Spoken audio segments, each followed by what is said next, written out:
utumwani. Kwa kinywa cha nabii akasema nao, naliwakanya kuiabudu miungu ya Waamoni, lakini hamkusikia shauri lake Mwokozi. Katika waliowaza akaja malaika wa Mungu na kumteua Gideoni, ambaye kwa nguvu za Mungu alibomoa madhabahu yale ya kigeni yote, ushindi juu ya Israeli. Israeli wakamlilia Mungu wa baba zao aliyewatoa utumwani. Kwa kinywa cha nabii akasema nao, naliwakanya kuiabudu miungu ya Waamoni, lakini hamkusikia shauri lake Mwokozi. Katika waliowaza akaja malaika wa Mungu na kumteua Gideoni, ambaye kwa nguvu za Mungu alibomoa madhabahu yale ya kigeni yote, ushindi juu ya Israeli. Ukengeufu umekuwa tabia yetu, mara kwa mara twamwasi Mola wetu na kuelekeza ibada zetu kwa miungu mingine sawia na wana wa Yakobo.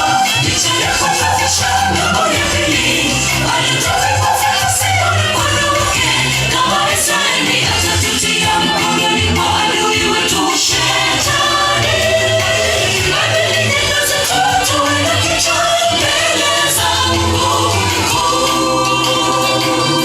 Ukengeufu umekuwa tabia yetu, mara kwa mara twamwasi Mola wetu na kuelekeza ibada zetu kwa miungu mingine sawia na wana wa Yakobo.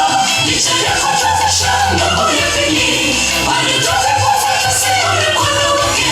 Kama Israeli atatutia mkononi mwa adui wetu Shetani, badili neno zetu tuwe na kichwa mbele za Mungu mkuu.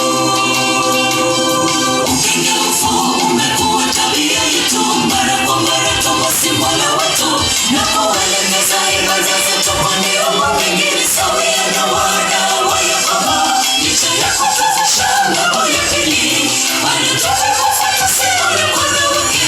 Kama Israeli atatutia mkononi mwa adui wetu Shetani, badili neno zetu tuwe na kichwa mbele za Mungu mkuu.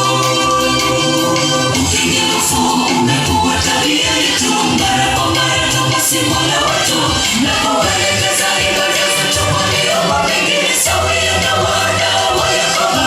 Licha ya kutufisha ng'ambo ya pili, bado tutafuata Sayuni mkono wake. Kama Israeli atatutia mkononi mwa adui wetu Shetani, badili neno zetu tuwe na kichwa mbele za Mungu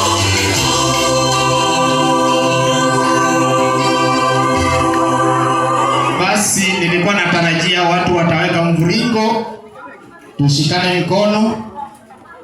Basi kufikia hapo, Elder Amos, muda ni wako.